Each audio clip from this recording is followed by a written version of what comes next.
আমি আগতে শিকা সকলো ৰং ধেমালি এতিয়া শেষ হ'ল।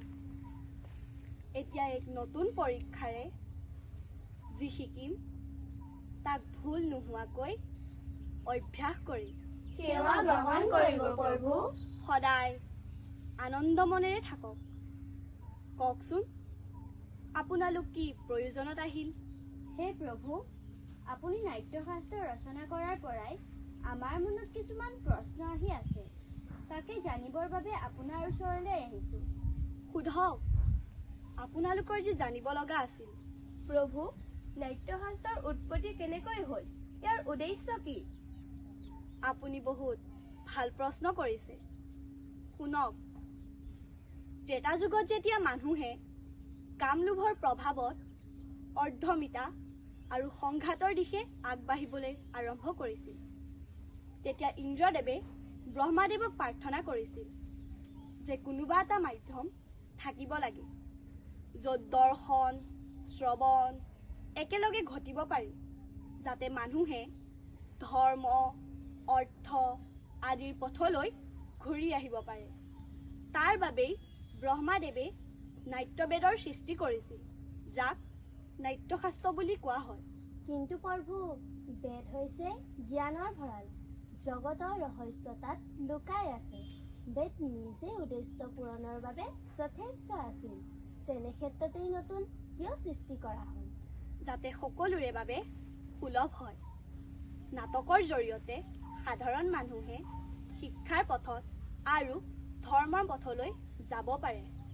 এই মহান উদ্দেশ্যকে আগত ৰাখি ব্ৰহ্মাদেৱে ঋগ্বেদৰ পৰা কথন শৈলী, সামবেদৰ পৰা গীতৰ শৈলী, যজুৰ্বেদৰ পৰা অভিনয়ৰ শৈলী আৰু অথৰ্ববেদৰ পৰা ৰসসমূহলৈ নাট্যশাস্ত্ৰৰ সৃষ্টি কৰিছিল। প্ৰভু, নাট্যশাস্ত্ৰ তেন্তে কি দেৱতাৰ বাবেহে সৃষ্টি কৰা হৈছিল নেকি? নহয়, অসুৰ সকলেও একেই প্ৰশ্ন ব্ৰহ্মাদেৱক কৰিছিল।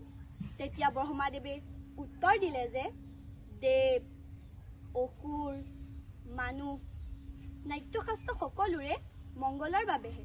আচৰিত! নাটকক আমি সকলো কলাৰ উৎপত্তি বুলিও ক'ব পাৰোঁ, যাৰ দ্বাৰা সকলোৰে মংগল সাধন হয়। তেন্তে আমাৰ সমাজে ইয়াক গুৰুত্ব সহকাৰে কিয় লোৱা নাই? শিল্পক কিয় অপ্ৰয়োজনীয় আৰু অপ্ৰত্যাশিত বুলি গণ্য কৰে?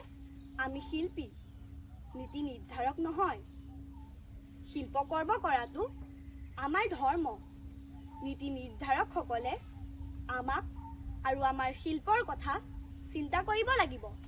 তেওঁলোকে আমাক পৰীক্ষা নিৰীক্ষাৰ মাধ্যম আৰু সুযোগ প্ৰদান কৰিব লাগিব।